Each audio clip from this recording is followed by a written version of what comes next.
Hi, this is Paul, and a bunch of you will know who this guy is. This is Aaron Renn, and he has just recently released a book, Life in the Negative World. And I just spent the last hour sort of skimming through it and go, there it is. I'm holding it up for you here so people can actually see it.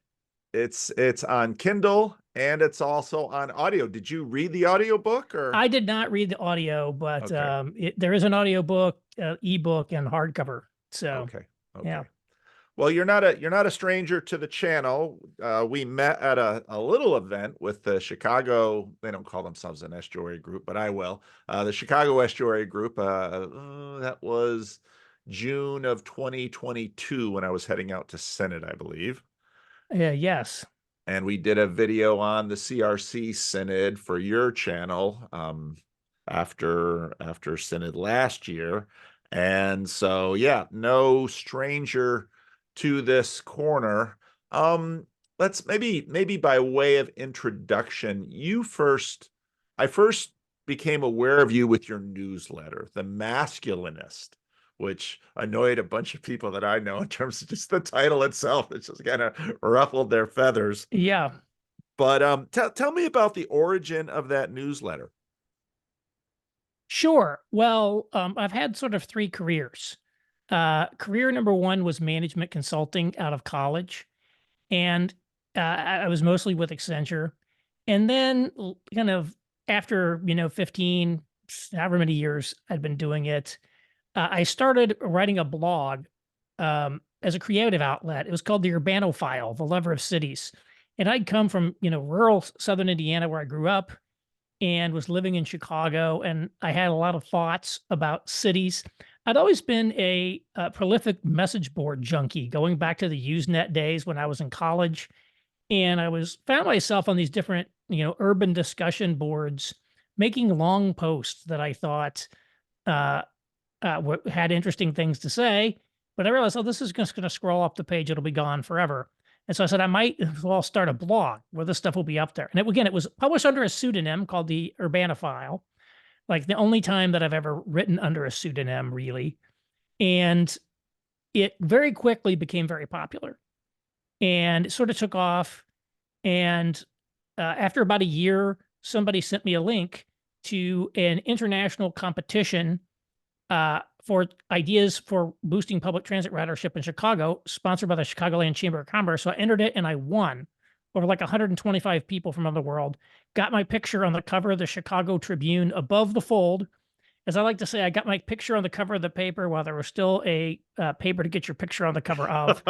All thanks to the Chamber's amazing PR team, and nothing to do with myself. But then, my phone started ringing. Government officials wanted to talk to me. There's a lot there, and I thought, well, maybe there's some kind of career here. So I ended up leaving Accenture to try to make something in urban policy space. And it's a very long and difficult journey, to be quite honest. It was vastly more difficult than I ever thought it would be. My life sort of kind of disintegrated shortly thereafter. I won't go into all that, but basically it was up to Manhattan Institute, writing about urban policy, public policy. And then I saw a few things. One is I saw all these, this is, probably over a decade ago now, all these, young men turning to sort of online influencers for guidance. Certainly weren't turning to the church or any place like that. And, I realized myself, like, wow, I got nothing but basically bad advice from the church. It didn't work. And these guys actually seem to have some stuff that works. And so, like, I put some of it into practice myself. I sort of completely rebuilt my idea of what it was to be a man. Of course, I didn't adopt every perspective that some of those people had, but I'm like, wow, why are people are turning to these guys? This is even before anybody ever heard of Jordan Peterson. This is before the Yeah. Genesis lectures, before anything. And Well, so, this was back in this was much more in the Tim Keller days, yeah, wasn't yeah, it?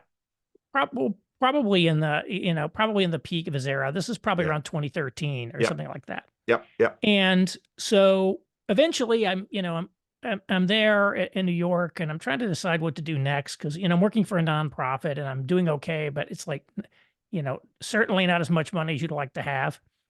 And I was originally thinking I was going to start a for-profit website uh, around microbiome gut health. I said, this is going to be a big thing. It's going to hit. And I'm true. I mean, I've actually been on the microbiome train for over a year, over a decade. And I really think that really is like really, really important from anti-inflammation. All the stuff people talk about now, I probably could have made money on that if I'd actually done it. And I said, instead, I will start a newsletter focused on these men's issues. I looked around. I said, is anybody talking about this stuff in the church? Nobody is talking about this stuff. Nobody. Now, as it turns out, there were actually a few people here and there that were saying things that I would have largely agreed with. And candidly, if I'd known about them, even though they weren't big, Alistair Roberts would have been one of those people. He was doing interesting things back at that time. I probably never would have even started this thing, but I sort of felt like it was a little bit like this Ezekiel situation. Like, if you know something and you don't say anything, then you're the one that's to blame. That's why I said, I'll start this newsletter. I had 35 people who were going to be on it because I had charter subscribers that I kind of hand selected. And I said, if this thing grows by word of mouth to 500 people in a year, then I will continue doing it. Otherwise, I'm going to shut it down. And I wasn't bashful about starting this newsletter because basically I'm like, I already sort of intellectually disrupted a space once and managed to be successful at it, despite not having like a PhD or a political background or anything like that. I'm like, so I've never been intimidated about that sort of thing. For whatever reason, I've never been super impressed with credentials and things of that nature. Not to say that I don't think that many people with those credentials are incredibly smart.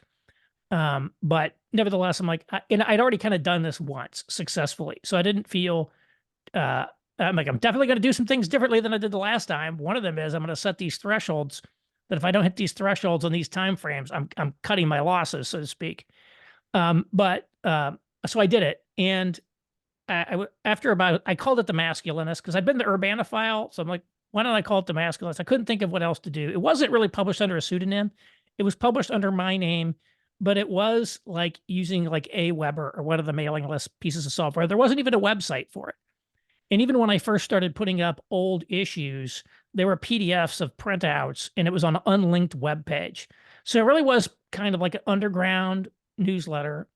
And I did get up to like 260 something, I think, subscribers by the end of year one, but it was not on track to hit it. And so I said, well, I'm just going to give my two best ideas and before I shut this thing down. And so one of them was the first version of my 3 worlds thesis. It was newsletter number 13.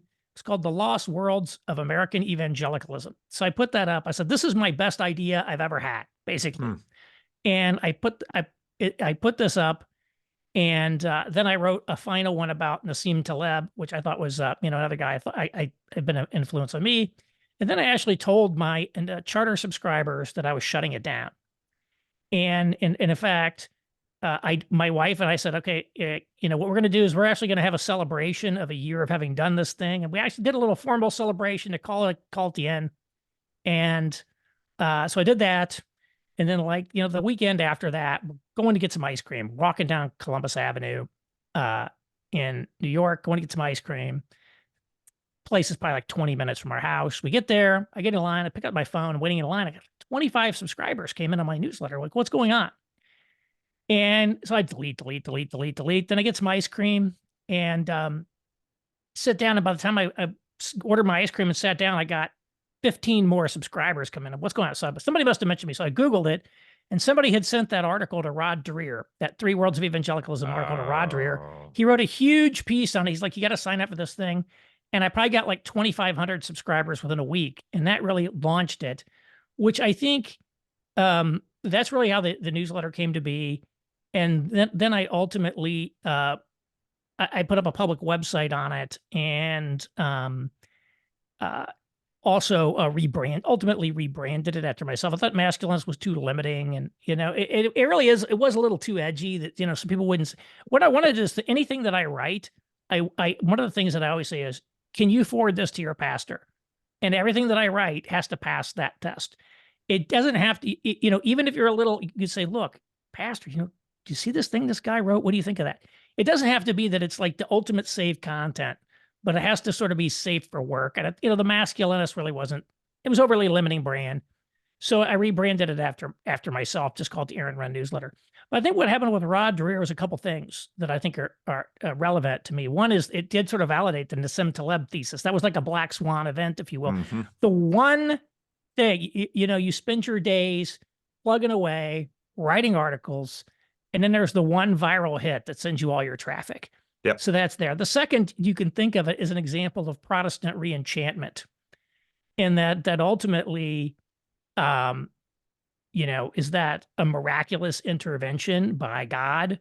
I don't know that you necessarily need to think of it that way in terms of a Pentecostal sense, but undoubtedly, if God is sovereign, then he was well aware that I was shutting this thing down and all these things happened, and this thing really did come up. I mean, so but for that, I would have shut this thing down a year into it.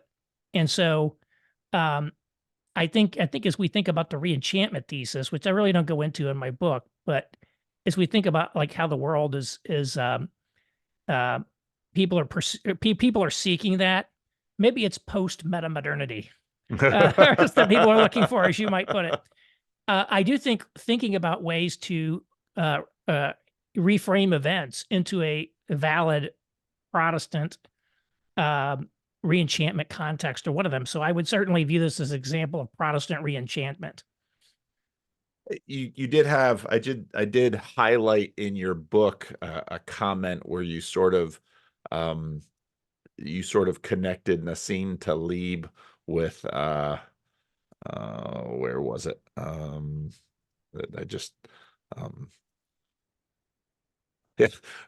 Yet if we have two vocabulary substitutions, we might translate Taleb's claim, a Christian way of thinking, first is replace his concept of randomness with sovereignty of God, and second, replace black swan with room for God to show up in ways we can't imagine. So, yeah, I mean, that is sort of how I think about it. And yeah. if the world, if you look at Taleb's arguments, I mean, one of his arguments is that the world is fundamentally random and that outcomes are driven. His book, Fooled by Randomness, I have highly recommend it. It's like we think that these guys got rich because of some great superpower that they had. The reality is most people got rich who got rich because of random chance. Yep. We dramatically underplay the role that random chance plays in the world. And again, this is like, there's so many things. Like I met my wife because I visited this church 3 times as I was looking for a place to go to church after moving to Indianapolis in 2014. And somebody who knew us both just happened to introduce us and said, oh, you have some mutual interests around urban policy, because she was running the land bank for the city of Indianapolis. Why don't you two get together? Now, of course, I immediately deduced that she has an ulterior motive for connecting us. But like, if I hadn't gone to church those 3 Sundays, would we have ever met? See, we start realizing like all of the small things there. Yep. And so the real question is, how do we, if the world is, as Taleb says, fundamentally random, that's a pretty bleak way to think about our own sense of, he has sort of a weak sense of human agency, I think, in his work. And, so do you want to, we like to think of ourselves as like having all this agency, that we are able to, be the master of our fate, the captain of our soul and all this stuff. But the reality is, you run into, a storm and all of a sudden you realize, wait a minute, I'm not that good anymore. That's what happened. Like I ended up spending like 3 years where literally nothing went right in my life. No matter what I did, nothing worked. I'm like, okay, you think you're smart. Now let's see what it's like. God saying, now let's see how smart you are, buddy. And nothing works. And so I think, once you realize, oh, I have my power over my own existence is much lower than I thought it was. Then you start thinking, well, wait a minute, what if there is a God? And what if he actually is in charge of the world? And wouldn't that be a safer and better place to be than this very random place that Taleb mathematically demonstrates is actually true? And so I think his ways of thinking about things are very, very friendly to Christianity. And one of I think in that newsletter I wrote, which was newsletter 14, it's called An Anti-Fragile Church. I mentioned, I think I started off with some Google searches of how many hits there were for different, like, how many times has First Things magazine mentioned Nassim Taleb? 0. How many times has the Gospel Coalition mentioned him? Like 0. Christianity Today, 0. Now, First Things actually came back and did a big article on Taleb later. But like, I was like, they had totally not engaged with his work at all. And again, the black swan idea. It's like the idea that God is not constrained to save by many or by few. And these seemingly random events that have incredibly outsized determinations of our overall outcomes. Um, very powerful. So that to me has been something that has really, and again, I think everybody's theology is an attempt to make sense of their own life at some level. And, so we have to somehow reconcile ourselves. Okay, how do we defend God's character in light of our own experiences, in a sense? And so my experiences have very much been in line with the Taleb points of view. I have not had these master plans that I executed, and like, boy, am I not great at how well I executed this plan. So many things. If you'll indulge another story, I'll tell you another Yeah, story. go ahead. This that gives you a sense of my life. So I was in college, and I was a finance major by default. Became a finance major because I ruled everything else out.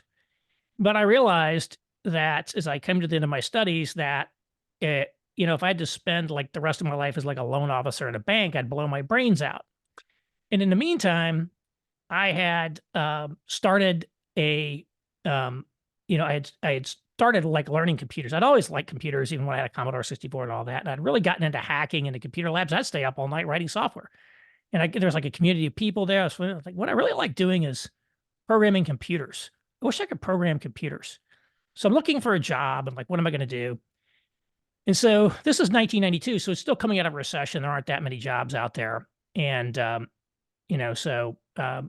I apply for a job. I said, somebody sent me a job posting for a land administrator, a network administrator on the Indiana University's campus, paid $8 an hour. And I'm like, I'm going to apply for that because I really want to work in computers. This is the only computer job I know. But everybody at the business school where I graduated wanted to work one of two places. They either wanted to be a brand manager at Procter and Gamble, or they wanted to work for a consulting company called Anderson Consulting, which is now Accenture. And they're so huge. So I was like, I guess everybody wants to interview. I'm like, I'm not going to be a brand manager. I'm not a marketing guy. Well, what about this consulting thing? So I sign up for an on-campus interview. And I'm like, what do these people do? So this is really before the web. So you go to get their literature out of the placement office, and it's like, we help our clients change to be more successful. And all kinds of similarly uninformative statements about what this company does. So then I go to my interview. I was like, oh, let's find out here. So then I get there. He goes, Aaron Renn, are you on the radio? And I said, well, actually, I'm not on the radio, but they say my name on the radio because one of my jobs is an audio engineer for our NPR station on campus. So then we spend 30 minutes talking about classical music. And he's like, oh, I'll send you up for an interview. So then they say, let's come to Chicago for an on-site interview. So I go to Chicago, and they bring me in for like half a day. I fly up there, have an interview with this guy who I later worked for, and Dan Beagley. And all he does is spend our entire interview pounding the table, spitting. This is the best effing consulting company on the effing planet. And if you don't effing work here, you're an idiot. Any other questions? No. So I like this all day. And I left this company literally not knowing what the company did. And that's the very last person, a closer, Cheryl Sunderman. I still remember all these people's names. She's like, well, do you have any last questions for me today? You didn't get answered. I'm like, well, I don't know what this company does, but I'm sure not going to ask that question. So I leave, and then I'm like waiting to hear back on my land administrator. So I get a job offer from them in Chicago, and then I'm waiting to hear this land from administrator job. I don't hear them. I'm like, I don't know what this consulting company does, but if I get this land administrator job, I'm just going to turn down that offer in Chicago because like I want to work in computers. So I finally ping the land people, and I don't get the job. They're like, oh, yeah, you didn't get that job. I'm like, all right. So I guess I'll take this consulting job. And then I show up in Chicago. When you know it, all this company does is install computer systems for large corporations. And I say that because the whole time this was going on, I was praying to get that land administrator job. I had never prayed, and to this day, I have never prayed more in my life to get a particular thing than that. And it didn't happen. And I wasn't upset about it. Like, wow, it was probably like, should I do it? But like the thing is, like the thing I'm asking for, it's like, no, we're not going to give you that. And so that's just like literally, if I gotten a job as an $8 an hour land administrator on IU's campus, I would have turned down. My entire life would have been completely different. Yep. So Yep. many little things like that we don't Yep. appreciate, Yep. and that just some random thing or and so this has been the experience of my life, that like the best things that happened were all things like I wasn't anything I did. Yep. And so that's why I think Taleb resonates with me so much more than maybe it would um, with someone who like makes plans and executes them successfully, which has not been my experience. Well, I just dug up one of the beautiful things about email is I just dug up my first reference of you, and sure enough, I found you via the Rod Dreer post of October 21, 2017. And Yep. I shared that onto this listserv that I've participated in for a long time, CRC Voices. Some people were immediately offended by the title of the newsletter, but I thought the content was really good, and that's when I signed up for it, and bang, there it Yep. was. But what you say is so true, and I see that all the time in just about every area of life. Whereas in sort of the projected consciousness in our culture, it's be prepared, plan, do all of these things, and there's value in all of those things. I'm not gonna undermine that, but I completely get your story with respect to this, and it makes just perfect sense. What ends up if you don't be you end up like really over, it's pride ultimately is you Yeah, think that everything that you're accomplishing is happening because of what you're doing. yeah, And it gets back to like Deuteronomy 8, where God says, Don't forget that I'm the one who's giving you all of this stuff. And don't become proud and think that it was you who did that." And is it Hosea where he's talking about one of the was that the one who married the prostitute? yeah, And then she's like off with this guy, and of course a metaphor for Israel. yeah, And she's getting all this like great stuff from him, but it's really kind of God sneaking up behind her and delivering all this stuff, and yeah. like they're not even aware that like you think you're prospering because of what you're doing, but that's not actually the case at all. And you become very proud about your own abilities to do things when you don't realize it's like, unless the Lord builds the house, those who build it labor in vain. Or apart from me, you can do what? Nothing. Nothing. And so you got to remember those things, because if you don't remember those things, you start thinking you're like a really smart guy. And like, this is all of my genius that made this happen. That's It right. was my, it was my genius insight that, that made this three worlds piece a hit, as opposed to, that doesn't mean we're not supposed to use our talents. We're not supposed to be diligent and all that stuff we're called to do. But like at the end of the day, um, as again, it's like Christ who gives the increase. If you don't think about that, you really overestimate how much power we have in this world. I want to talk about your insight that you had early on, and you very much continued it, that men have been getting bad advice from churches. Hmm. Because one of the things that I really appreciate about you is, while you very much tend to be, a lot of your audience is quite conservative, you don't seem to have any problem um telling conservatives counter narrative Yeah. counter narrative assertions, Right. and it's funny because people are people are often only vaguely half listening, and so sometimes you'll say something to someone that you think they should really hate this, and they just kind of like Hmm. it just kind of goes by them.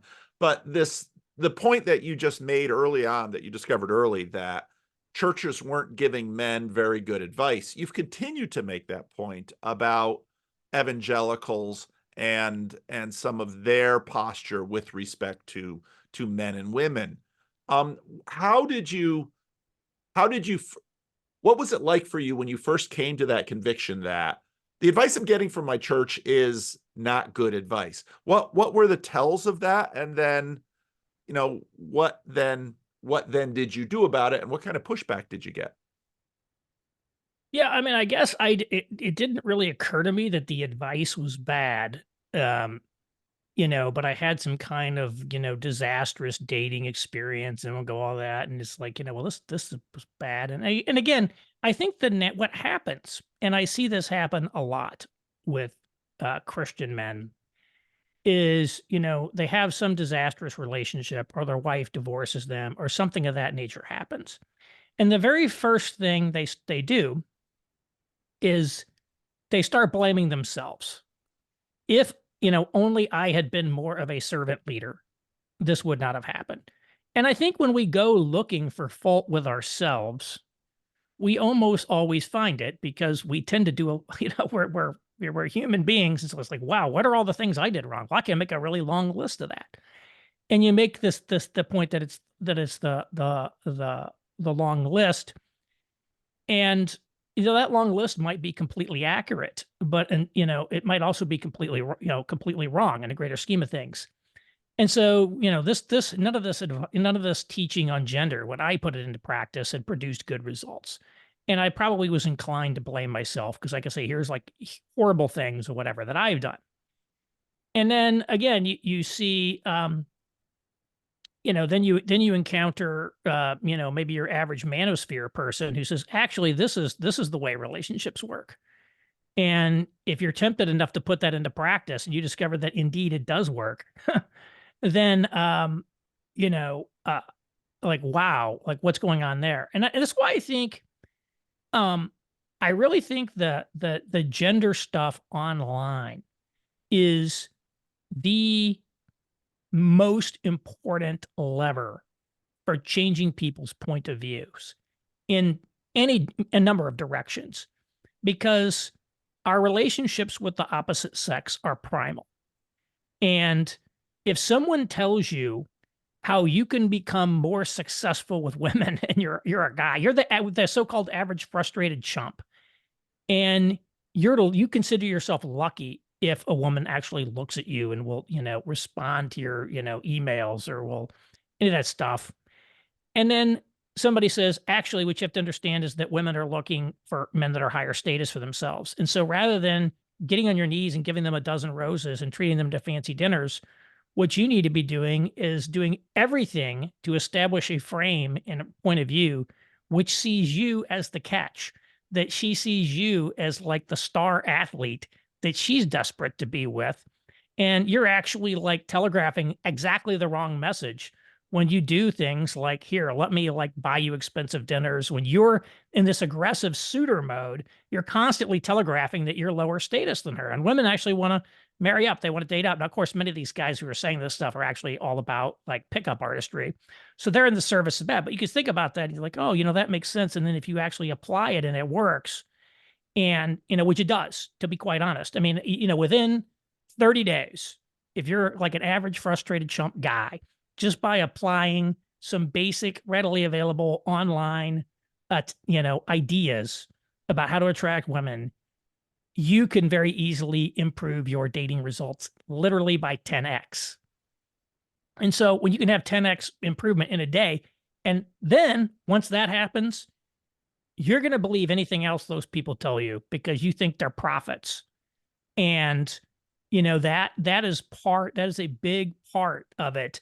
And it's the sort of thing you can't fake. And that's why the other thing is it's primal. It's the sort of thing you can't fake. So if somebody puts up a post that talks about structural racism in the United States and says, we have this problem with structural racism.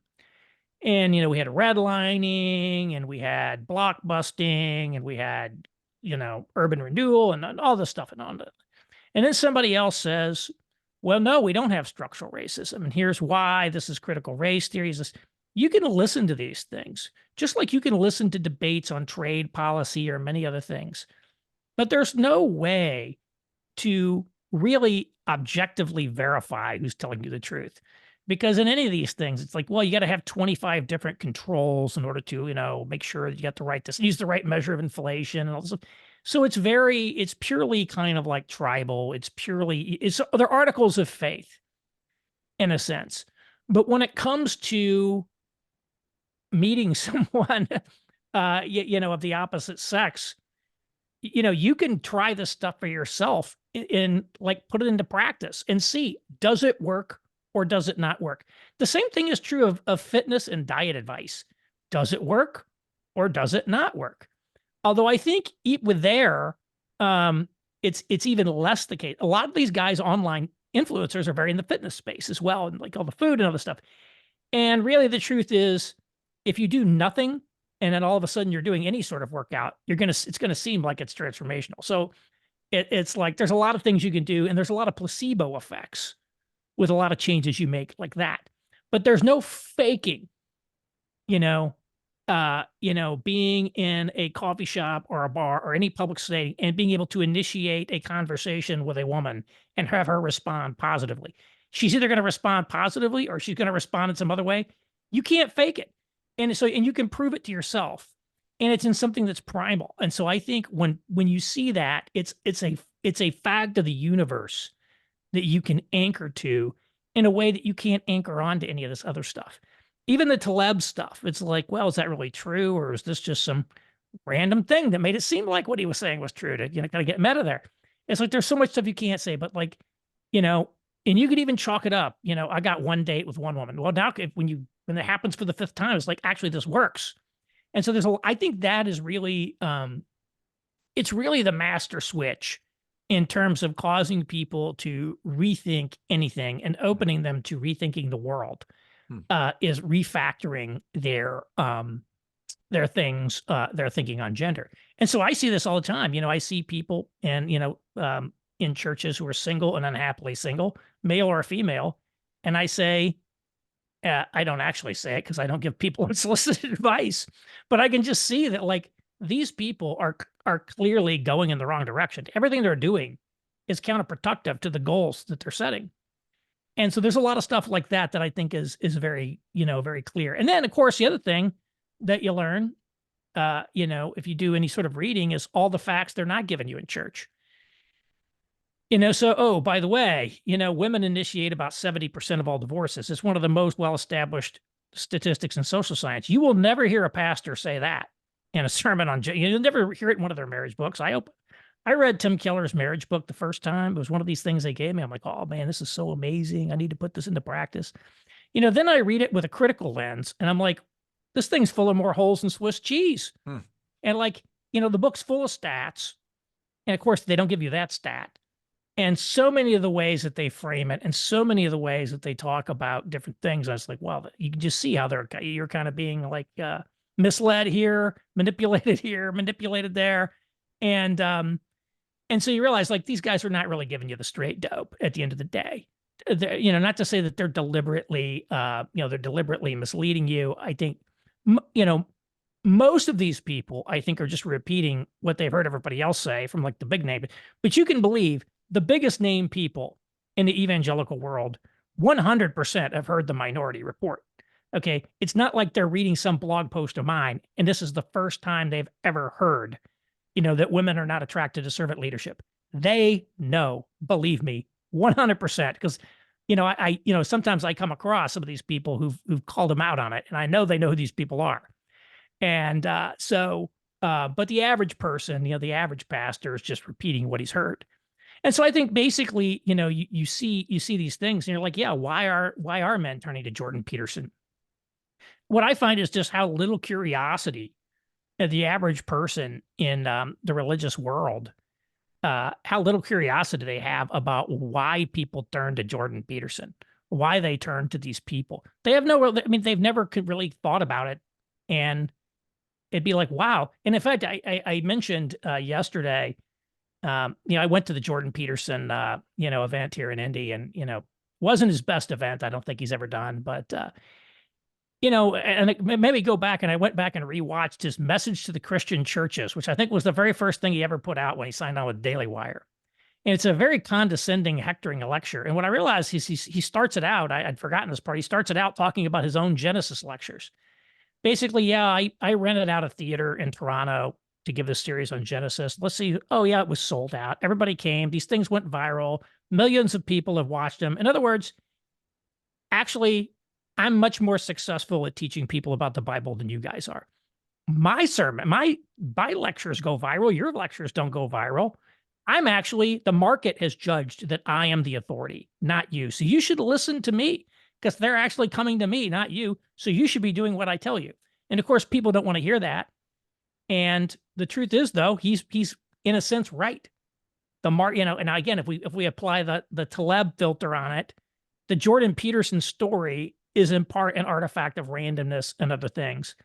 And in fact, I think there's sort of a hidden backstory on Peterson um, that is not yet fully been revealed. But um, so the truth is, yeah, he got hot, and getting hot is like in part of there's a random element to that. Um, but his stuff is actually, there's a lot of things you can just look and see what he does, and so, but there's no curiosity whatsoever. Nobody's interested at all in like why Jordan Peterson is that good. And that's one of the things like Alistair Roberts was doing back in 2016. Here's why people are going to Jordan Peterson. I think you got very interested in, you started doing your videos on account of Jordan Peterson. Yep. And it's like so unusual, even today, it's just like people don't really care. It was just weird. They're like, when you want to know why people are turning to Joe Rogan, why they tune into Joe Rogan, why do they tune into Jocko Willink? Why are they tuning into these different people? I actually think Andrew Tate is one of the least interesting people, just because, his appeal is mostly to teenage boys. And I think, there's an obvious reason that it appeals to the teenage boy, but that's not the Jordan Peterson appeal. Again, the median age of the Jordan Peterson uh, thing I attended was like 35 to 40. And that probably higher than his audience, because you got to have the money to go to a lecture. And let's face it, probably like 20 something people don't go to lectures, like pay money to go to a lecture. But it still shows like what's going on. And so I feel like it's really interesting to me, like how little curiosity these people have about why they're so ineffective in the marketplace. And I've been trying to get people's attention on that, but they don't seem very interested. I suspect, well, I had a very similar experience in that when I saw what was going on with Jordan Peterson, I thought, oh, this is, I don't know why every pastor I know isn't, hang on a second. I got a guy taking care of my dog. So I found you via Rod Dreher. I found Peterson. I believe I found him via Rod Dreher. And when I began listening to Peterson, and in fact seeing what was going on around him, and listening to people that were finding him and the changes they were making in their life, I thought, this is like a once in a ministry career opportunity to really engage a whole bunch of people about all the kinds of things that a Christian minister should be interested in. And I started talking to my colleagues about it. And as you said, many of them just sort of were like, oh, and they went on with their business. And I thought, you're in churches that are dying, and you go years and years without having a single really interesting evangelistic missionary conversation. And so I made a video, and then suddenly I had more conversations than I had time to have. And that lack of curiosity, I sometimes wonder if it isn't a product of basically the dynamics of conservative religion. Because conservative religion, in a sense, sort of trains you to stick within a couple of really hard boundaries. And after you started listening to Jordan Peterson, when I first heard about him, it was like, is this some evangelical that somehow is in University of Toronto psychology department? You listen to him, it's like, no, he's not an evangelical at all. And then it was, okay, well, why so little curiosity about this? And I shouldn't be unfair to the few of my colleagues that also were quite interested in them. And very few people decided to go to YouTube and talk about it. But I also thought that YouTube had a piece in this dynamic as well.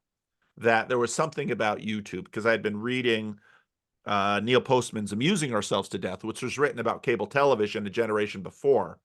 And then, as you said, with respect to whether it's randomness or the providence of God, or I actually released a very poorly made video at exactly the right time, the timing of which I could never have anticipated. And so then the algorithm took me on a journey that I saw a few other pastors do exactly the same thing, and it just didn't go anywhere, but Right. mine did. I'm Yeah, the other curious. thing Go is ahead. this conservative religion. My friend Dwight Gibson, which I refer to in the book, and his exploration concept is he always talked about we're so in modern American society steeped in a management mindset. To which that I would add engineering. It's design. It's like we do things. We only do things that we know how we're going to do them. And it's only in like the startup world or like the 0 to 1 world, or like the people try to get out of the box. I think this idea that like there's a world bigger than what we can comprehend, that the universe is just much bigger and out than we think, that just doesn't compute. I mean, anything that is like outside of the known material of these guys, it's not really, people just don't, they're not that interested in it. Yeah. I haven't made a video yet today for tomorrow, but we spoke before about the Christian Reformed Church. I just had a regional meeting of our church in a little town called Ripon, California. That's about an hour south of here. It's sort of the hub of the Christian Reformed Church here because Dutch immigrants settled there to do dairy work, and then they got into the almond business. And so that's sort of always been the hub of it in this area of the country. And when I moved to Sacramento 27 years ago, the population was probably about 4,500. My guess is the population is now more like 16,000, because between, since 97 and now, there's been just a flood of people moving from the Bay Area, buying houses, doing commuting. And the size of those churches is smaller Mhm. than when I moved here. And it's smaller for a variety of reasons. There have been some split offs and some things going. Some of the churches have done some effective evangelism. Other churches have just lost their young people. And I want to be careful with this, because I'm not trying to blame. I'm not really trying to blame the pastors. I respect the pastors, and most of the pastors I think are doing a competent job. But when I look at the changes in that town that I've seen in just 27 years living an hour away, I can probably see them more easily because I only visit there a few times a year. I think this should be an existential crisis, a felt crisis for the churches. And I never get the sense that it is, by virtue of how they behave. And I did have a sense. So when I came back to North America after doing overseas mission work, I did have a sense that the seeker movement had some of that energy in them, that they at least were, and on some levels, thinking aggressively, willing to take risks, do some of that.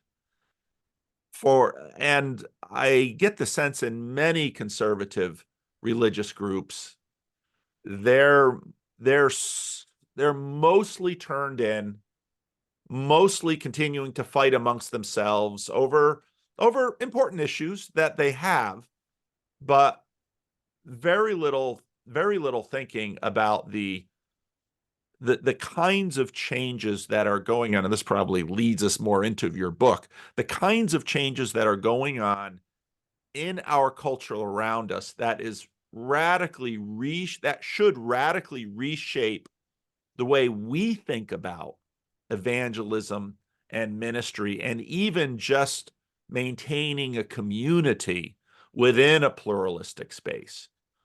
And I really liked how I think you laid things out well in your book. And again, I was able to sort of skim your book in about an hour, and because I've read you before. Talk to me a little bit about, not only with the book, but also in your early days with the masculinist.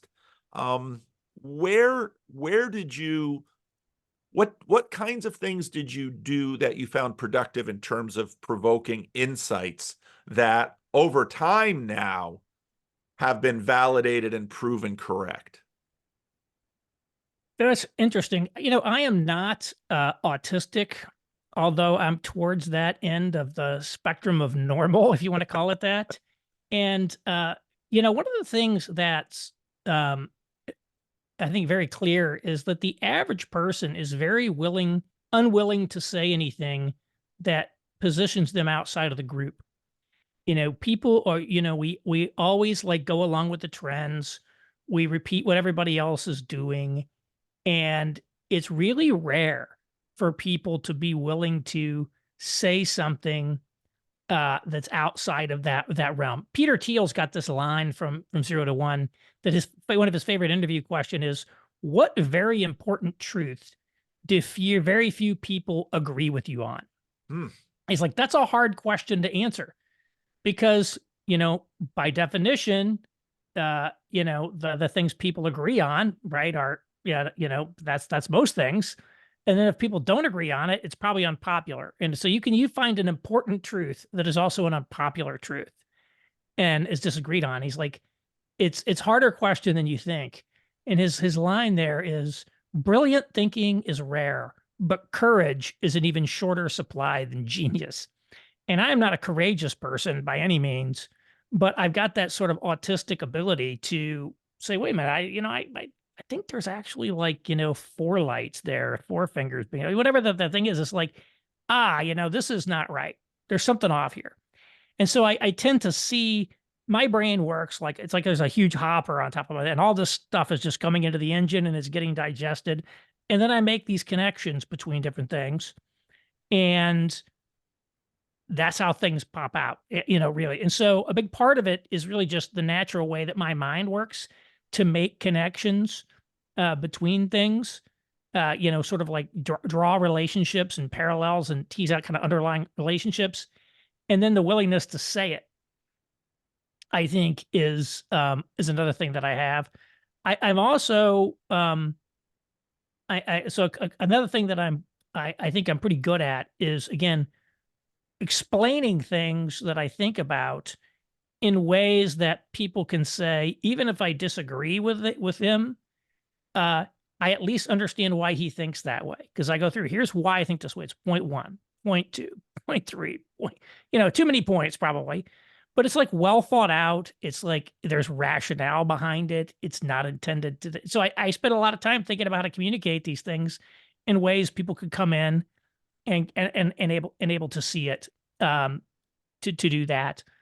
I also I don't know if it's about productivity, but other things like I'm not really like I am kind of contrarian, but I tend to be like, I tend to be very equal opportunity and like that things. I'm not tribal in any respect there, and I try to like explicitly wrap that up. And then some of the things that I've done that I think have been successful have been things that were sort of almost accidents. So one of them was I was actually the very first thing I wrote was actually not my newsletter. The very first thing I wrote was a commentary on Second Timothy, because I said Second Timothy is essentially the Bible's premier treatise on what it means to be a man. So you've got Paul, this, it's like he's writing, the father writing a letter to his son. Paul is now in jail. He's coming to the end of his days, and Timothy's kind of in trouble. It's a little uncertain where Timothy is and all what's going on, but Timothy's got some issues. I mean, if he's still, where was it? Ephesus? Was that where he was in First Timothy? If he's still there and it's later, things have gone very, very poorly for him.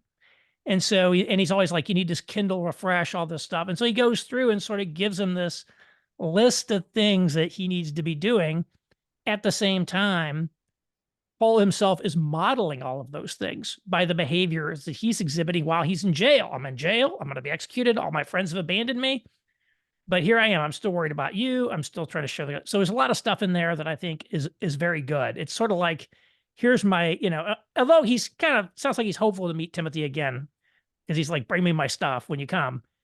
He is sort of like, maybe this is the last thing I'll ever get to tell you. So I'm going to give you all of my wisdom. So I wrote a commentary on Second Timothy that I never published. And I was actually going to publish it, but I decided not to do that because I never really reached exactly the way I wanted it to be. And then ultimately I decided, I'm not going to try to be a Bible teacher or theologian. I'm going to operate in this different genre. And I think that was a good thing to do, because if I really try to debate these people in the Bible, they'd mutilate me, because they're so much more educated in that than I, not that I don't know anything about this stuff, but like, they have me spinning around. And so like, I think by saying I'm a cultural critic or whatever, like now I'm on ground that they can't claim any particular expertise on. They can't claim that their, MDiv gives them any special insights into the nature of today's world. And so that was like a big thing.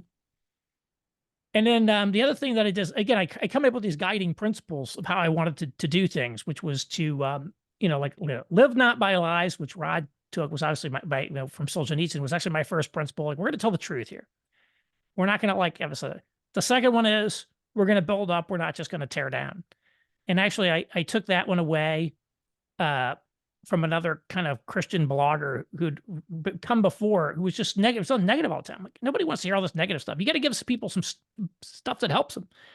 So, although I don't think I'm the best life coach, I still write stuff like that. Here's some insights on mentoring or something, because I want people to. So there were little things that I think played to my advantage over time, but a lot of it is really just natural. It's not some great thing that I did. But I am always, looking for the deep cut material that's, everybody's got like their standard influences, Rene Girard or Charles Taylor or some of these guys, all these people. Like, I want to find influences that nobody else has read. Like for my reading of E. Digby Baltzell Yep. is like a guy that nobody else read. Now, Yep. And as it turns out, he actually has quite a cult following, actually. But the fact is that's not something that other people are seeing. So I like to try to look for influences that are off the radar, so I can add in some things that other people don't have. Give those insights on the problem. So those are a few things I would say that I've done.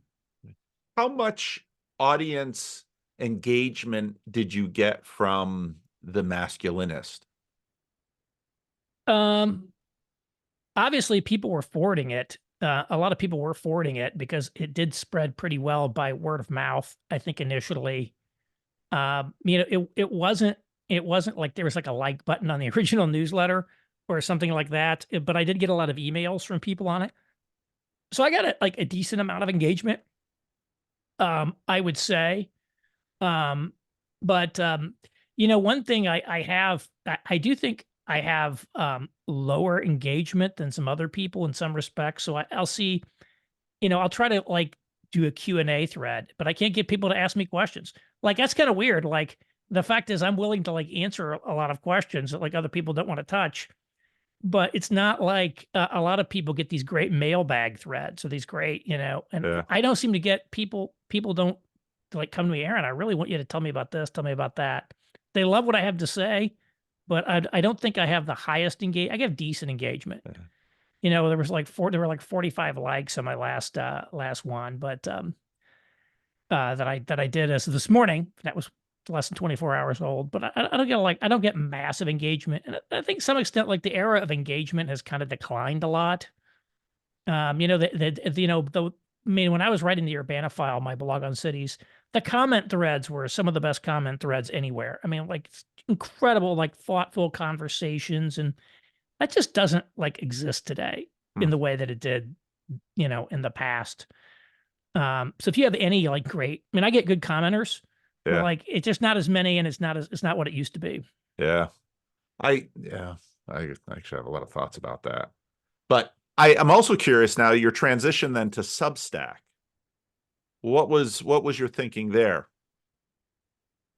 Well, I originally, that's a good question. I originally had set because my I was just a newsletter, so there was Right. nothing else to it. Right. And then there was then I created a website on WordPress. So I was blogging on WordPress. I had a YouTube channel. I set up a podcast. Wasn't really integrated. The website never really took off in terms of readership. And so I'm like, well, I spent like a year, and I was like, because I was like, I've been a pretty good blogger. Of course, Google really killed blogging. Yeah. It was like a lot, blogging kind of like didn't, so I said, Substack, the Substack thing sounds kind of interesting. Maybe I'll try Substack. It's getting hot. And so I migrated to Substack. And uh and so it actually turned out it turned out to be like a great move, to be quite honest. It just, Substack was just a really great fit, and Substack itself was taking off. Yep. And so it became a good platform. I have a lot of issues with Substack in terms of basically it's a walled garden. Yep. It doesn't really have any integrations with third-party stuff. Yep. It doesn't have a lot of mailing list features and this and that. So I have a lot of, the high payment fee structure actually doesn't bother me as much as the lack of some of the features that I would like to have. Yeah. So I still haven't been able to fully, I still have a lot of manual integrations that I do. But it was just something I was going to experiment with, moving to Substack, and it turned out to be like really, it went really well. At what level is this for you now? Is this sort of a hobby? Do you have a day job that you do, and then you're doing this, the newsletter, the Substack, the podcast, the YouTube? Is that all on the side, or are you doing this as No, a? this is basically my full-time job, Oh, is okay. essentially as a writer. I'm with American Reformer, Yep. this nonprofit. So I'm like a think tank person there. So I'm Yep. involved with American Reformer, but much of what I do is just writing and things of that nature. And of course, there are still other things that I do. I do a lot of writing for other people. I get asked to speak at various events. Yep. I've got a lot of different, as they would always tell you online, you got to have multiple revenue streams. So I do have multiple revenue streams, if you want to call it that. Yep. But my main focus is essentially, my own media empire, if you will, which is to the point that it is minimally sustainable at that level. So if everything else went away, I actually, like, there's enough money coming in to actually live on, Okay. which is good. Um, How did the book come about? Did someone approach you to write it, or is this something that you decided you wanted to develop into a book because you people had enough material? people told me 15 years ago, they kept telling me, when are you going to write a book? And I never wrote a book. And one of the reasons I never wrote a book is, it's going to take 2 years for a book to come out. I don't know what I'm going to be doing in 2 years. I can't commit to be doing this for another 2 years. Yeah. And then I never really had a great idea. And then finally, it was really, I think it was 2022. Yep.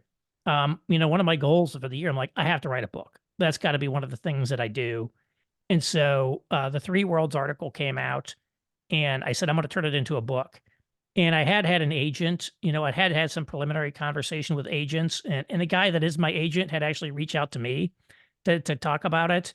And then I marketed it in a traditional way through my agent. There was great publisher interest, and was delighted to place it with Zondervan Reflective. And my goal really at the time was, I need to write a book. I just be totally honest. I'm like, I should write a book. And the classic way of having a magazine article that's a hit and making it a book, like, that's what I'm going to do. And I really wanted to do it. I also wanted to be with Zondervan. The main reason was, I wanted to be I wanted to really target the evangelical world specifically, and I wanted as mainstream and broader reach a publisher as I can to reach the people I'm not reaching today. I want to be able to break outside of the networks and the people that I'm reaching and expose the book to new audiences, which it's doing. And so, of course, I also happen to think that this, the Three Worlds idea is really very important. And the people who've encountered it really, really like it. They're actually, so in the book, I talk about three different tribes, if you will, of evangelicals. This isn't exhaustive, and not everybody fits cleanly into one. But I talk about the culture warriors. I talk about the seeker sensitives, who are sort of the mega church, suburban, non-denominational suburban mega church crowd. And I talk about what I call the cultural engagers, who are the cultural elites, the urban folks, the intelligentsia class, basically. You can think of them that way. And if you look at that group of people, the culture war people have not engaged with my work at all, basically. Really? And very, very little engagement with it. The only people that I would classify as culture war who've really done a lot with it are like the Moscow, Idaho people around Doug Right. Wilson. Yep. So if you think about all of the people who were profiled negatively in Tim Alberta's work and like his new book, The Kingdom, the Power, and the Glory, none of them have actually engaged with my work. None of them, which is interesting. Like, not Why even would like that be? That really surprises me. one, I don't think that they read, to be quite honest. I think that they listen to talk radio and podcasts, and they're probably driven by social media in their, Yeah. but some of their weird, it's like, I've never even got a mention from Eric Metaxas, who I actually know. He and I actually used to go to church together in New York. And, I haven't asked him because I'm not like, Yeah. I don't really care, to be quite honest with you. He's Yeah. not obligated. Nobody is covering it. But like, even guys like that, I'm not getting, I'm not, the Daily Wire crowd, Yeah. now I've gotten some from the Blaze, because I know people at the Blaze. So some of the Blaze people are doing it. But basically, there's a massive group of people in the culture war space that by and large, it's not that they disliked it. I Yeah. don't think they've read it. I don't Yeah. think they read First Things magazine. That's what Yeah. I'm thinking. Yeah. Yeah. I do think maybe a lot of the, more senior people have read it, but um, the cultural engagers have read it and don't like it. Yeah. They do not like it. They And that I can tell you, they do not like it. And that is clear. so their point of view, I think, and I understand why they don't like it.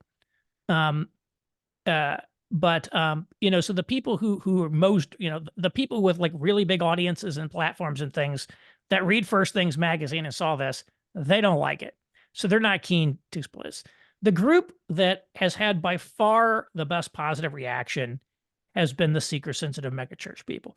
Huh. The broad evangelical types, you might say, when they encounter this work, they love it. So I've been doing a lot of like Christian radio shows and podcasts that, my publisher booked me on. So people who didn't already know me, I'm amazed. They read the book. So they had me on to talk about the book. They read it and they were really engaged by the idea. They loved it. Like almost everybody in that space loves the idea. And they love it for this reason. They're like, now I know what I've been seeing out there. It's like Yeah. it gave them like a language and a framework to understand what they were already seeing and experiencing. Yeah. And they love it.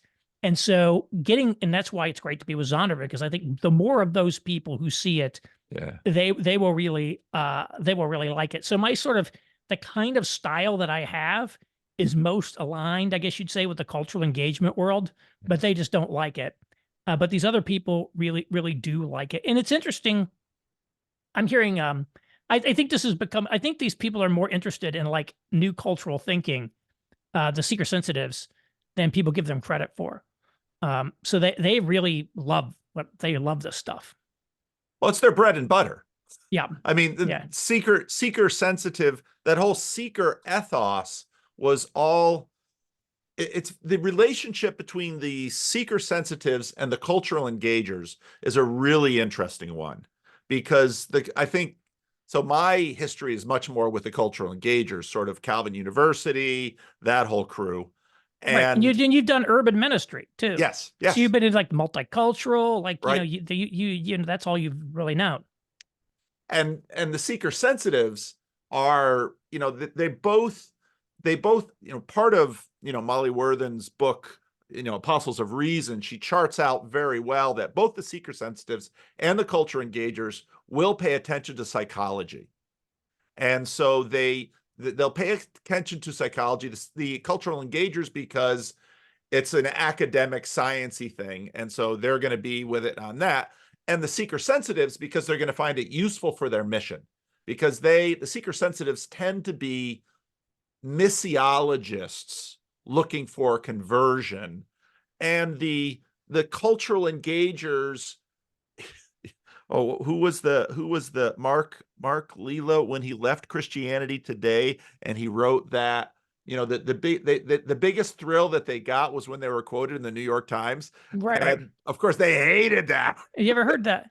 There's a term in sociology or anthropology. I'm not sure which one it is. It's called cultural cringe. I don't know if you're familiar with it, but it was coined to describe Australia and this colonial mindset. The idea, if you're in a colonial environment like Australia, you have a sort of inherent inferiority Yes. complex versus the metropole versus London and England. Everything from England is superior. Everything from Australia is inferior. Even our accents are funny. And we even have that in America. It's Yeah. like, it used to not be that way. We didn't always think this way, but today anything that comes from England sounds posh. It seems a little more sophisticated. I'm from Europe, and so there is this, I think there is this sort of cultural cringe that these people have. And by the way, that's what Jordan Peterson does not have. Jordan Peterson does not feel a sense of cultural inferiority towards mainstream culture, so that he's very confident in what he says and how he Yeah. approaches it. And you never, and I think this is the point, they don't have the confidence in what they're doing. Uh, and so I think it's interesting if you go back, if you went back to the early days of Redeemer Church in New York, I think there probably was a lot of seeker type Yep. emphasis there. They were trying to crack the code on conversions. Yep. And in fact, it's interesting, you read pieces like Kathy Keller, she wrote this piece 30 years, reflecting back on 30 years of Redeemer. The way she talked about how they did it was very seeker. In fact, she even used the term seeker. Yeah. It was Yeah. very seeker-like language, and it was very successful. Yeah. And they had tons of converts in the 1990s and 2000s there Yep. as a result of this. But by the time that I got, connected with this new Calvinism thing, it had morphed into something else. It was probably not as conversion driven. Although Keller himself, I think, always viewed himself heavily as an evangelist. Yep. Um, and I think they're also, I think, my view, again, I've never talked to James Davison Hunter, but I really think he's an extremely smart, insightful character. And he's clearly been an advisor and consultant to those people. Yep. And I think they have clearly, the cultural engagers have clearly heavily internalized James Davison Hunter's approach to cultural power, which in essence binds them into the status system of elite media. And so that's their strength and their weakness. The strength is that their buddy David Brooks will write articles, taking their point of view, and that they've got great relationships at the Atlantic and all these places. The downside is they can't make those guys mad because and so that's where you kind of end up there. Yeah. One of the things that I really appreciate about your work is you, unlike just about everybody else, when a friend of mine who goes to church with Kristen Kobes Dumais told me that she was writing a book and she was taking a look at Jordan Peterson. Of course, I was doing videos about Jordan Peterson, and so he said, "Well, maybe you and Kristen should talk." I said, "That'd be fine." I got my undergraduate degree in history from Calvin College, and these are the people that I've come from. And then when I got the book, I liked that. I got the title and the subtitle of the book. The subtitle of the book is good. But then when I read the book, I was so thoroughly frustrated because to me, the real story of what has happened in the last 100 years in American Christianity is not so much the fact that people's religion and politics are that's normal. The real story is what happened to the main line. And when you weren't there. I was invited to Jordan Peterson's art conference in London. And that was fascinating because I caught Aaron, I can send you the link. Aaron Tornberg had a couple of Substack posts where he was talking about lions and foxes. And he was following somebody who had written about the fact that in the West, the waspy elites were lions.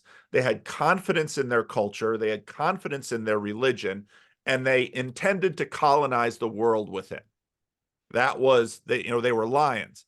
And they talked about how in many ways they became foxes, where they now this is a tremendously complex narrative you have to follow because it has to go through dealing with Jim Crow and the American Civil Rights Movement and how that impacted the mainline churches and and it has to deal with Roosevelt and Roosevelt's desire to widen WASPy American elites to include Catholics and Jews.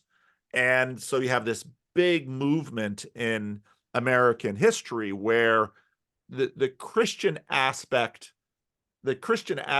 basically gets submerged. And where that nicely sort of factors into your thesis, it in fact gets so submerged it becomes antithetical, Mhm. where Christians then are, now it's a negative thing to be a Christian. And what was amazing in England with respect to this was I was I was talking to Christian after Christian who would basically tell me things like, these are Christians who they go to church, they believe in the resurrection of the. They basically, when they recite the Apostles' Creed, this is what they believe. Okay, Right. and what the life that they live in England means that when they go to work, you really don't let people know this about yourself, because you know that if others know this about you, you might not get a promotion, you might not get another job, you might not be taken seriously. And that's the status in England of many Christians. And you see this, I think that's in many ways part of this turn into a negative world. But it's helpful to remember that those today who are despising Christianity either grew up as Christians or are the heirs of these waspy elites. And so to me, the most interesting transformation is not really what has happened to culture warriors. They've been fairly consistent the whole time. The interesting story is what has happened to the other group. And I think it's for that reason, or at least partly for that reason, that the cultural engagers, they're really not going to like your book, because in some ways you're exposing a lot of the angst that is in their program, that they, in a sense, they have to kowtow. They, as you Right. said, they have to, when a true cultural elite walks down the street, they have to walk, walking on the sidewalk, they have to step into the street and they Right. have to be submissive. Please, won't you notice me? Could Right. I mean, David French's career is in some ways, this is what they're dreaming of. I mean, if they could be elevated to be a columnist for the New York Times, Right. that's what they want. So, and you're one of the few people that I've actually found helpful in terms of seeing this this transformation of waspy cultural elites who, in all of this complaining about Christian nationalism, I mean, I would mock them by saying it's amazing how Donald Trump traveled in a time machine and put Gothic cathedrals in the middle of American cities and universities before he was even born. Because Right. this business about Christian nationalism, it's like Christian nationalism was the project of America. Right. And The now mainline Protestants are the Christian, or the original Christian nationalists for sure. that's right, they were the lions. Yeah. And then suddenly, well, they've sort of, you know, what have they become and why? And I think for me, that is a much more important story to figure out than the fact that, well, guess what? Culture warriors have long since sort of been playing their own game, and for the most part, losing the whole time. Right. And that's where, like, to bring it back to Nassim Taleb, one of the things I like about him, when he wrote a great essay, it's in his book, Skin in the Game. It's called Intellectual Yet Idiot. And, he really just has total contempt for the elites of modern American society. And, the thing that really made him famous, was going back to The Black Swan. He had his book, The Black Swan, and he has a little paragraph in there, and he's talking about Fannie Mae and Freddie Mac, the government guarantors. And, Peter Orszag, who was Obama's OMB chief, and I can't remember who it was. It might have been Stiglitz, the guy who won the Nobel Prize. they wrote this paper, their analysis of the risks of Fannie Mae and Freddie Mac. And it's basically like even in the worst case scenario, they've got like 10 times as much capital as they need. It's no problem. And in the Black Swan, he basically says, actually, from as far as I can tell, they're actually sitting on barrels of dynamite. And not only can they go bankrupt, it's almost certain that they will go bankrupt. And of course, shortly thereafter, they went bankrupt. And just like his willingness to just, these people are Nobel Prize winning. This guy's a clown. Who does he think he is? Now, of course, I think Taleb's public style is rather, somehow off-putting to a lot of people. But until you break the cultural cringe, until you become a lion, like Paul in the Bible, he was a lion. And, he was confident what he was saying was true. And Peterson is, as I wrote, he takes, he thinks what he's doing is of the utmost moral seriousness. It is like, this stuff matters. And so I don't think you need to be a lion in the culture war sense of fighting these political battles. But if you don't have the confidence in your own program to basically say, the elites running our society, who actually aren't that great, in my opinion, they're objectively failures in a whole host of ways. When life expectancy is declining in your country, like, it's insane. Okay. And, it's the horrible, I put up this just stunning chart from Le Monde Diplomatique, which was a chart of per capita healthcare spending by all the countries overlaid with changes in life expectancy over the past decade. And like, we're paying like 2.5 times as much as the next nearest person, and our life expectancy has declined. We're one of only like 2 or 3 countries has declined, and we're now like as low as Lithuania. And like, you start looking at that, and you're like, I'm supposed to respect these people? Like, no, I don't have to. They can't build subway lines in New York for anything less than like 2 times the next highest people who also have absurd costs. And so until you start realizing that, like, I'm not saying I have all the answers, but like, the elites of our country are not impressive people. For them, not to say that they're all evil or they're all stupid, but I think some of them, since they're caught in a bad system in a lot of ways. But at the end of the day, if you don't have that confidence, if you don't have the confidence of a lion, you're just going to be you're going to be operating in that cringe mode. And they definitely operate in a cringe mode. And, it's unfortunate that they do. And again, Jordan Peterson doesn't do that. And that is another thing for him. People are like, and again, that's even part of the Donald Trump, I think, phenomenon going back to 2015. He didn't spend any time, condescending to cater to the sensibilities of the media class. He's like, I hold you in contempt. And people today are there's like a magnetic draw to people, I think, in a lot of ways. And so that was like one of the things that drew people to Peterson. Like, wow, this guy is not like kowtowing to these people. He's not even like apologetic about what he's saying. Like, I'm really sorry that I have to tell you this, but unfortunately, here's what the sign. He's like, well, here's reality, and you could learn a lot from that. And he really, and he was a Harvard professor, University of Toronto professor. He does have a PhD.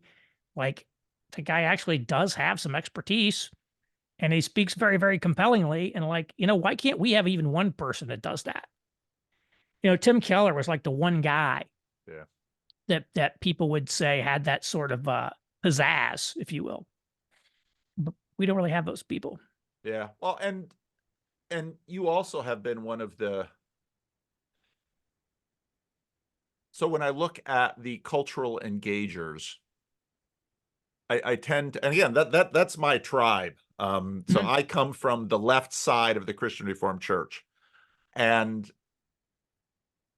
I seriously wonder about they wanted Calvin and Wheaton to sort of be the Harvard and Yale of evangelicalism, but the status of that was always, it would always be, this would be the Christian alternative to the Ivy Leagues. What do you think? What do you think is the path forward? I mean, the culture warriors are going to continue to sort of, I look at Doug Wilson, and my line for him has always been, call me when you get to Boise, because he's clever. He knows how to work a meme. He's certainly got some very cutting critiques of the powerful, but to me, his project looks like it's probably not going anywhere. And are we just in a negative world? Our Christians basically should say, okay, well, we're going to be food for lions for the next 100 years. Do you think that's where this goes for us? Yeah, well, the culture war, there's like all these people. I mean, like a lot of them are very heavily Pentecostal. There's that whole like new apostolic reformation movement, and like was like Paula White was, Trump's big faith advisor. And there's like whole worlds of people that are gigantic that you and I never really come into contact with, Yeah. all that much. And I think a lot of the culture war comes out of, a lot of people like that. And more so, Doug Wilson is really an outlier, I think, in so many ways, um, from that group. But I don't see them changing what they're doing too much. Although I think it wouldn't be too hard. I mean, if you come from sort of a fundamentalist background, the fundamentalists were really kind of separatist. They weren't necessarily engaged in politics. Jerry Falwell early on was like, didn't do politics. He's like, that's not what we don't do. There's no, Yep. and then he became political. So I think they could potentially depoliticize, but I see no evidence that they're going to do that. And so what I basically, I don't exactly say this in the book, but this is the kind of paradigm I'm looking at, which is a little bit like Paul's, but what I think of as Paul's, near term ministry paradigm, which is this. I at one time wrote down every single command Paul issued in all of his letters, and I put them into different categories of instruction. And unfortunately, I lost this document, and I can't find it in my back. I got to recreate it. But as I recall, his instructions were overwhelmingly fell into two categories. One was personal holiness, the other was unity in the church. And there were remarkably few commands of Paul that deal with the world outside of the church. Hmm. And most of them are about how to accommodate yourself to it with the least amount of trouble. Pay taxes to whom taxes are due. So far as it depends on you, be at peace with all men. He was far more interested in what was going on inside the church than what the Rome was up to. He didn't really care about Rome, all that much. And he didn't really have any, much like Jesus, he didn't have like a big political reform agenda. He's not like, well, we got to like overturn these guys and all this stuff. And I think he was very clear in rejecting what they did, but he's like, well, I'm not worried about what they're doing. I'm worried about what you're doing. And I think that is very much the paradigm that we ought to be spending much, much more time worried about what's going on in the church and a lot less time worrying about what other people are doing, because, they don't support what we would support anyway. And, maybe we should just be, maybe a lot more like the Mormons, but with better theology, in the sense that, they have a super high functioning sort of, world, not that it's perfect, and they kind of do their thing.